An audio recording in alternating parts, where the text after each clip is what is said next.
Hello प्यारे बच्चों, स्वागत है आप सभी का अपने यूट्यूब चैनल रवि ज्ञान सीरीज़ में। आज हम इस वीडियो में पढ़ेंगे कक्षा 8 का गणित अभ्यास 1F।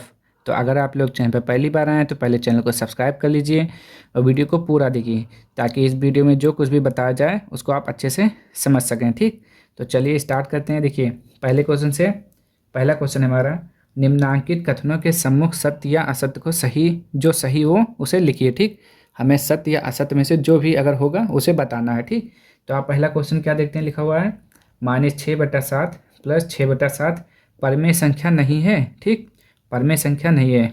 तो आपको पता है ना परमेय संख्या किसे कहते हैं, जो संख्या P/Q के रूप में लिखी होती है उसे परमेय संख्या कहते हैं। P क्या होता है, हमारा पूर्णांक होता है, जानते हैं ना आप, पूर्णांक होता है। और Q हमारे क्या नहीं होना चाहिए, Q हमारा 0 के बराबर नहीं होना चाहिए। पूर्णांक का क्या मतलब है, पूर्णांक का मतलब है आपकी जो ये होता है हर अंश, ये होता है हर, यानी कि अंश में आपका प्लस हो सकता है, माइनस हो सकता है, जीरो हो सकता है। ठीक, इन तीनों में से ऊपर की संख्या होगी कोई, और यानी कि जो हर होगा आपका 0 के बराबर न हो तो परमेय संख्या होगी। तो आइए समझते हैं इसको। देखिए, लिखा हुआ है -6/7 + 6/7। तो देखिए, ये देखिए माइनस में 6/7 और ये +6/7। तो माइनस प्लस क्या होता है, माइनस होता है, ये तो वैसे ही कट जाएगा, क्या आ जाएगा आपका 0। तो आपको बताना है 0 परमेय संख्या है कि नहीं। तो हमने क्या कहा, अगर ऊपर आपका प्लस आ जाए यानी कि अंश में, और माइनस की संख्या आ जाए, या फिर आपका 0 आता है, तो वो क्या होती है, परमेय संख्या होती है। और हमारा जो हर होगा वो 0 के बराबर नहीं होना चाहिए। तो हर देखिए 0 के बराबर है, नहीं है। तो यहाँ देखिए देखिए समझिए थोड़ा, जब किसी भी संख्या जैसे लिखा हुआ है 4, तो इसके बटे में हम क्या करते हैं, एक लिख सकते हैं ना। ये आपको मालूम है अच्छे तरीके से कि किसी भी संख्या के नीचे यानी कि हर में जब नहीं लिखा होता है तो हम अपनी ज़रूरत के हिसाब से 1 लिख सकते हैं जहाँ पे उसका यूज होता है। ठीक, तो यहाँ पर भी हम जैसे एक लिख सकते हैं, तो क्या हो जाएगा, ये 0 हमारा ऊपर आ गया ना अंश में, P और Q हो गया, 0 के बराबर नहीं है।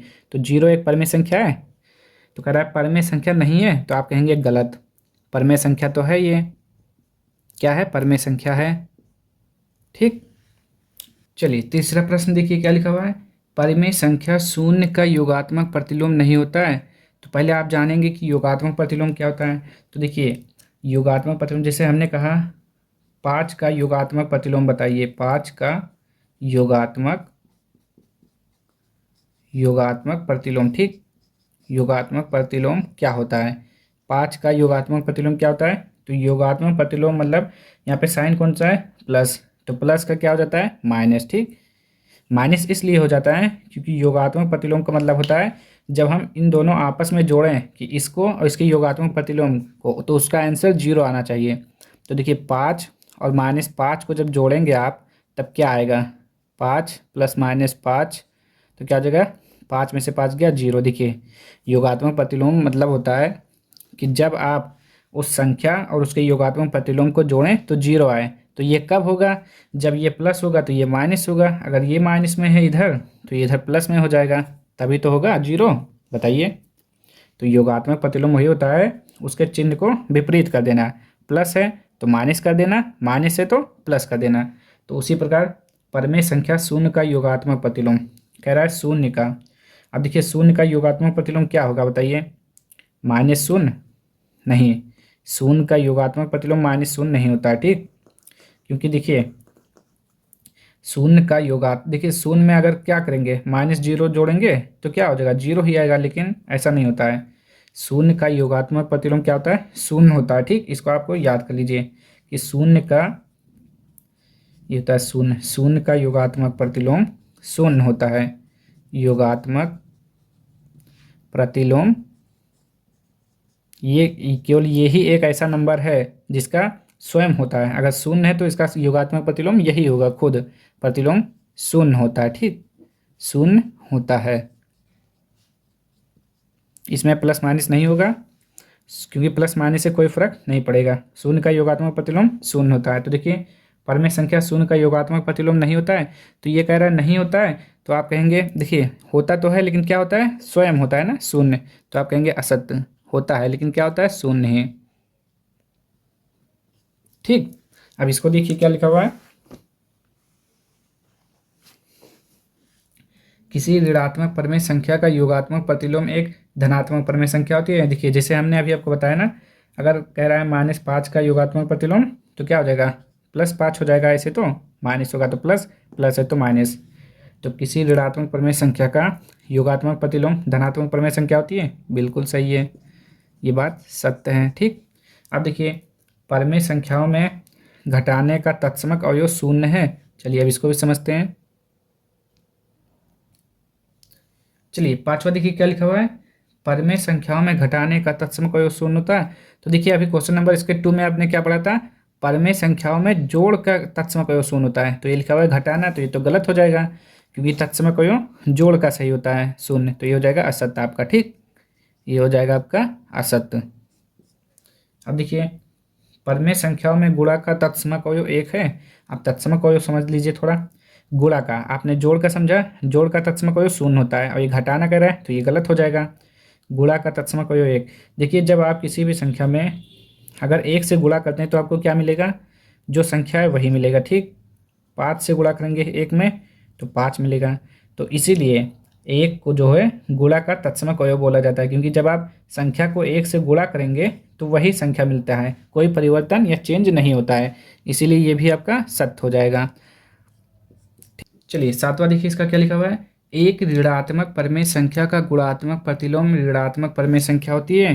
तो आप देखिए सबसे पहले आप जानिए कि गुणात्मक प्रतिलोम होता क्या है। ठीक, ये तो देखिए गुणात्मक प्रतिलोम होता है जैसे कि हमने कहा 1/5/2 का गुणात्मक प्रतिलोम। ठीक, गुणात्मक प्रतिलोम, गुणात्मक प्रतिलोम तो क्या हो जाएगा, तो समझिए गुणात्मक प्रतिलोम होता है उल्टा कर देना। प्रतिलोम तो आप जानते हैं उल्टा। ठीक, प्रतिलोम मतलब होता है उल्टा। तो 5/2 का गुणात्मक प्रतिलोम 2/5, ऊपर का नीचे, नीचे का ऊपर कर दीजिए, यानी कि 2/5, बस और कुछ नहीं करना है। देखिए इसमें केवल ऊपर और नीचे होता है, प्लस माइनस में आपको कोई परिवर्तन नहीं करना है। अगर प्लस दिया है तो प्लस लिखेंगे, माइनस दिया है तो माइनस लिखेंगे। इसमें आपको सिर्फ इतना काम करना है। अगर यहाँ पे 5/2 लिखा हुआ है तो इसका गुणात्मक प्रतिलोम उल्टा हो जाएगा, 2/5 हो जाएगा। अगर यहाँ पर लिखा हुआ है -5/2 का 2 का गुणात्मक प्रतिलोम तो क्या हो जाएगा, -2/5। ठीक, ऐसे करना है। तो यहाँ पे समझ लीजिए अब एक ऋणात्मक परमेय संख्या, ठीक ये हो गया, का गुणात्मक प्रतिलोम, गुणात्मक प्रतिलोम ऋणात्मक परमेय संख्या होती है। देखिए आपको यहीं से पता चल जाएगा होती है कि नहीं। तो आप क्या कहेंगे, होती है, तो ये भी सत्य है। गुणात्मक प्रतिलोम मतलब उल्टा, और योगात्मक प्रतिलोम प्लस है तो माइनस, माइनस तो प्लस। ठीक, अब इसको थोड़ा निकाल देते हैं। अब यहाँ पे समझिए यदि परमेय संख्या यक्स का योगात्मक प्रतिलोम यक्स है तो यक्स बराबर 0। देखिए अगर कह रहा है यक्स का मान 0 है, ठीक, यक्स का मान 0 बोला ना, तो यक्स का वो 0 का योगात्मक प्रतिलोम। तो हमने आपको अभी क्या बताया था, 0 का योगात्मक प्रतिलोम क्या होता है, 0 का योगात्मक प्रतिलोम 0 ही होता है। ठीक, 0 होता है। 0 का योगात्मक प्रतिलोम क्या होता है, 0। ठीक, तो ये हो गया यक्स, ये हो गया यक्स। देखिए यक्स का योगात्मक प्रतिलोम यक्स है, तो ये तो बिल्कुल सही कह रहा है। थोड़ा समझने का प्रयास करिए। कह रहा है यदि परमेय संख्या यक्स का योगात्मक प्रतिलोम, और देखिए यक्स का मान दिया हुआ है तो आप यहाँ पे 0 रखेंगे। ठीक, समझ लीजिए यहाँ पे 0 लिखा हुआ है सॉरी, 0 का योगात्मक प्रतिलोम 0 है। अब तो आपको समझ में आएगा, यदि परमेय संख्या 0 का योगात्मक प्रतिलोम 0 है तो यक्स बराबर 0। हाँ बिल्कुल सही है। अब इसको छोड़ दीजिए बस, 0 का योगात्मक प्रतिलोम 0 होता है, तो ये भी आपका क्या हो जाएगा, सही हो जाएगा। यहाँ पे x लिखा हुआ है, यहाँ पे x, तो ये भी आपका सत्य है।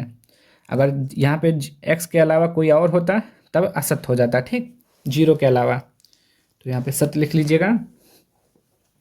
चलिए अब बढ़ते हैं अपने क्वेश्चन की ओर। क्वेश्चन नंबर 2 देखिए क्या लिखा हुआ है, निम्नांकित को अपनी अभ्यास पुस्तिका पर उतार कर रिक्त स्थान की पूर्ति कीजिए। ठीक, क्या करना है, रिक्त स्थान की पूर्ति करना है। तो देखिए पहला क्वेश्चन, -5/12 प्लस, यहाँ पे देखिए यहाँ पे आपको भरना है। ठीक, क्या दिया हुआ, बराबर -5/12। अब देखिए यहाँ पे क्या लिखा हुआ है, -5/12 में आपको जोड़ना है। तो आप -5/12 में क्या जोड़ेंगे कि वही संख्या आ जाए। तो आपको मालूम है ना कि जब किसी भी संख्या में हम 0 जोड़ते हैं तो क्या मिलता है, वही संख्या मिल जाता है ना। तो यहाँ पर देखिए जो संख्या है वहाँ पर यहाँ पर भी है, तो क्या जोड़ा गया है, 0। तो यहाँ पर आप भी क्या करेंगे, 0 जोड़ देंगे तो बराबर हो जाएगा इसके। ठीक, अब यहाँ पे देखिए, यहाँ पे लिखा हुआ है -4/5 माइनस, फिर यहाँ पे आपको भरना है बराबर 0। अब देखिए -4/5 में आपको क्या घटा दें कि 0 आ जाए, तो देखिए क्या लिखा हुआ है, -4/5। ठीक, ये माइनस लगा हुआ है। अगर हम -4/5 ही घटा देते हैं तो देखते हैं कितना आएगा। तो -4/5 माइनस का माइनस क्या हो जाएगा, +4/5, और प्लस माइनस क्या हो जाता है, माइनस, यानी कि बराबर का 0 आ गया। तो हम यहाँ पर क्या लिखेंगे, -4/5। ठीक, ये हो गया। अब यहाँ पे देखिए, ये है आपका इन्वर्स का दिया हुआ है, यानी कि प्रतिलोम। तो देखिए प्रतिलोम में होता है उल्टा। अगर लिखा हुआ है x पावर -1 यानी कि x इन्वर्स, तो इसका मान होता है 1/x। ठीक, ये जो लिखा होता है ये बटे में आ जाता है। उसी प्रकार ये देखिए, ये लिखा हुआ है आपका 1/(-2) का इन्वर्स। ठीक, तो ये भी पलट जाएगा तो ऊपर हो जाएगा। तो आप इसका क्या लिखेंगे, ये हो जाएगा आपका ए,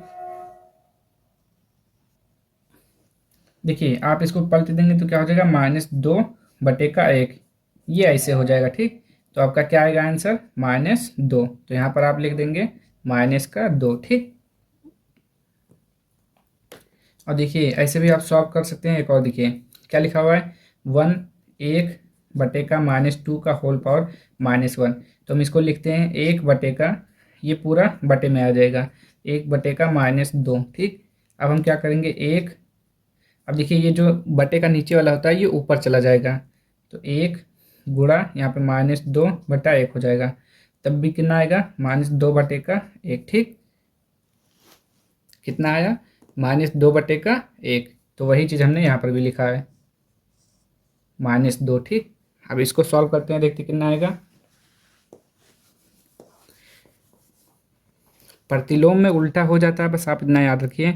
ये लिखा हुआ -3/4 गुणा 3/4 का इन्वर्स दिया हुआ है। ठीक, तो सॉल्व करते हैं, इसको कितना आएगा, -2/3 गुणा 3/4, 3 दूना 6, और बट्टे का, सॉरी, देखिए ये देखिए -2/3 गुणे 3/3, तो 3 से 3 कट जाएगा और 2 से 2 कट जाएगा। कितना आएगा आपका, -1/2। ये इन्वर्स में है, तो पलट के लिख देंगे तो क्या हो जाएगा, 2/-1, यानी कि -2। ठीक, तो यहाँ पर आपका आएगा -2। चलिए अब अगला क्वेश्चन देखिए। चलिए क्वेश्चन नंबर 3 देखिए क्या लिखा हुआ है, प्रत्येक स्थिति में x का मान ज्ञात कीजिए। ठीक, क्या करना है हमको, x का मान निकालना है।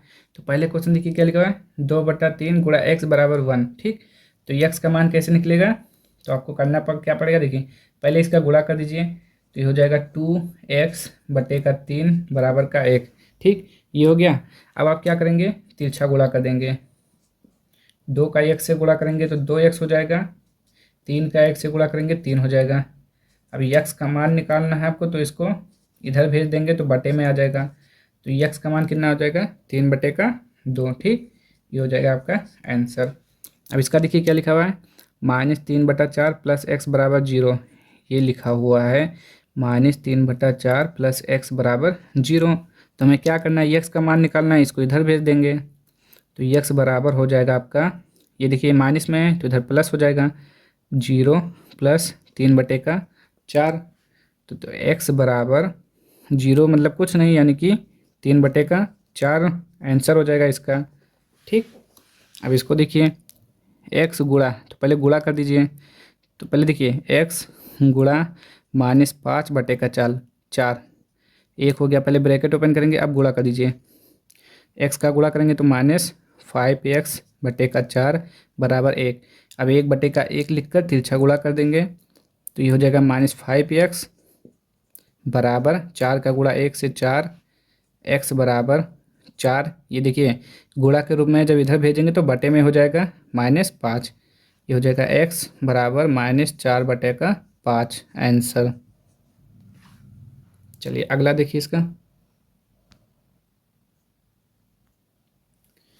चलिए अगला देखिए क्या लिखा हुआ है, x गुणे -6/-7 बराबर 1। ठीक, तो देखिए हमने आपको एक बात बताया होगा कि जब अंश और हर में माइनस दिखे तो आप इसे काट दीजिए। पहले से आप क्या करेंगे, एक्स का पहले ब्रैकेट ओपन कर लीजिए, 6/7 बराबर का 1, अब गुणा कर देंगे तो ये हो जाएगा 6x/7 बराबर का 1। यहाँ पे बटे का 1 लिख कर तिरछा गुणा कर देंगे। देखिए यहाँ पे 6x का गुणा 1 से होगा तो आ जाएगा 6x बराबर का 7 का गुणा 1 से होगा तो 7x आएगा। ठीक, अब देखिए x बराबर 7 यहाँ पे गुणा के रूप में है तो यहाँ पे भाग में आ जाएगा यानी कि 6। ठीक, ये हो जाएगा आपका आंसर। चलिए अब इसको देखिए, -5/4 गुणा 4/-5 बराबर x। ठीक, तो x दिया हुआ है, x का मान निकालना है तो इसको सॉल्व कर लीजिए। बस पहले ब्रैकेट ओपन कर लीजिए, -5/4 गुणा 4/-5 बराबर का x। अब देखिए -5 से -5, 4 से 4 कितना आएगा, 1 आएगा केवल, यानी कि 1 यहाँ पर आएगा, 1 यहाँ पर, तो 1 गुणा 1 यानी कि 1 बराबर x, तो x बराबर 1। ठीक, ये हो जाएगा आपका आंसर। अब इसका भी देखिए, -7/6 प्लस 7/6, तो माइनस प्लस क्या होता है, 0, क्या हो जाएगा 0 बराबर x, यानी कि x बराबर 0। ये हो जाएगा आपका आंसर। क्वेश्चन नंबर 4 देखिए क्या लिखा हुआ है, निम्नांकित परमेय संख्याओं के योगात्मक प्रतिलोम ज्ञात कीजिए। ठीक, प्रतिलोम बताइए।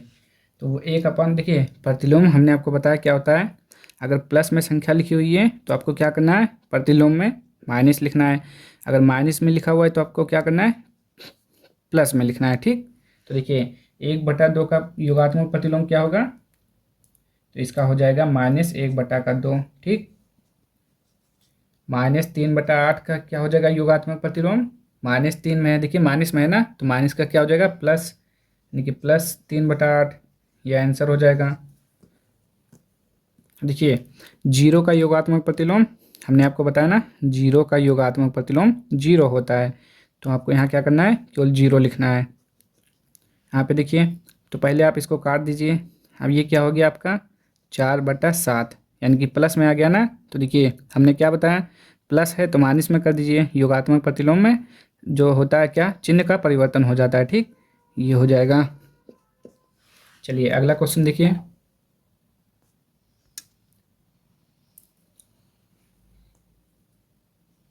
चलिए क्वेश्चन नंबर 5 देखिए क्या लिखा हुआ है, निम्नांकित परमेय संख्याओं के गुणात्मक प्रतिलोम बताइए। ठीक, अब हमें क्या करना है, गुणात्मक बताना है। तो देखिए गुणात्मक हमने आपको क्या बताया, अगर लिखा हुआ 1/2 का गुणात्मक पूछ रहा है तो आपको इसका उल्टा कर देना है, यानी कि अगर नीचे 2 है तो 2 को ऊपर, 1 ऊपर है तो इसको नीचे, यानी कि नीचे का ऊपर, ऊपर का नीचे पलट दीजिए, बस ऐसे पलट दीजिए। 13 देखिए क्या लिखा हुआ है 8/13, तो आप पलट दीजिए, कितना हो जाएगा 13/8, ये हो गया इसका आंसर। अब यहाँ देखिए क्या लिखा है -6/9, पलट दीजिए, क्या हो जाएगा 19/6, ये लीजिए आंसर हो जाएगा इसका। अब इसका भी देख लेते हैं, यहाँ पे क्या लिखा हुआ है 17/-16, तो -16/17, ये हो गया इसका आंसर। गुणात्मक प्रतिलोम में पलट दिया जाता है। यहाँ पे देखिए क्या लिखा हुआ है -9, तो देखिए एक संख्या है ना, तो बटे में हम 1 लिख सकते हैं ना, तो क्या हो जाएगा 1/-9। ठीक, ये हो गया इसका आंसर। यहाँ पे देखिए 17, तो 17/1 हम लिख सकते हैं, तो सॉरी, तो हो जाएगा आपका 1/17। अब इसको देखिए, इसको सॉल्व कर लीजिए पहले, 2 दूना 4, यानी कि कितना हो गया 9, 5 दूना 10। अब इसका गुणात्मक प्रतिलोम क्या हो जाएगा 10/9, ये हो गया इसका आंसर। चलिए अगला क्वेश्चन देखिए, चलिए क्वेश्चन नंबर 6 देखिए क्या लिखा हुआ है, सरल कीजिए। ठीक, ये आपका क्वेश्चन लिखा हुआ है -32 गुणा 5/-14 गुणा -3/-20 गुणे 0 गुणे -13/5। ठीक, इसको सॉल्व करना है। तो देखिए आपको करना क्या है, सबसे पहले ब्रैकेट ओपन कर लीजिए। ठीक, तो देखिए प्लस माइनस है ना, देखिए ऊपर माइनस नीचे माइनस काट दीजिए। ठीक, तो -32 गुणा 5/-14 गुणा 3/20। अब देखिए यहाँ पे आपको कुछ दिखा 0, अगर आप किसी भी संख्या को 0 से गुणा करते हैं तो क्या हो जाता है 0। ठीक, तो अगर इसका गुणा अगर 0 से आपने किया तो कितना आ जाएगा 0 आ जाएगा। फिर से देखिए इसका अगर आपने इससे गुणा किया तो 0 आ जाएगा। -32 गुणा 5/-14, इससे गुणा किए तो 0 आया। ठीक, अब देखिए -32 गुणा 0 का गुणा इससे किए तो 0 आया। अब 0 का गुणा इससे किए तो भी 0 आ गया। ठीक, आप देखिए यहीं पर भी लिख सकते हैं, एक अंक में यहाँ पर बराबर करके इसे 0 आंसर कर सकते हैं, क्योंकि अगर कोई भी संख्या में अगर 0 से गुणा करेंगे तो 0 ही आएगा। या आप ऐसे करिए या ऐसे करिए, ठीक, जो आपको अच्छा लगे। तो आज के सारे क्वेश्चन आपके समाप्त हो गए हैं, तो यानी कि हमारा जो एक्सरसाइज है वो द इंट हो गया।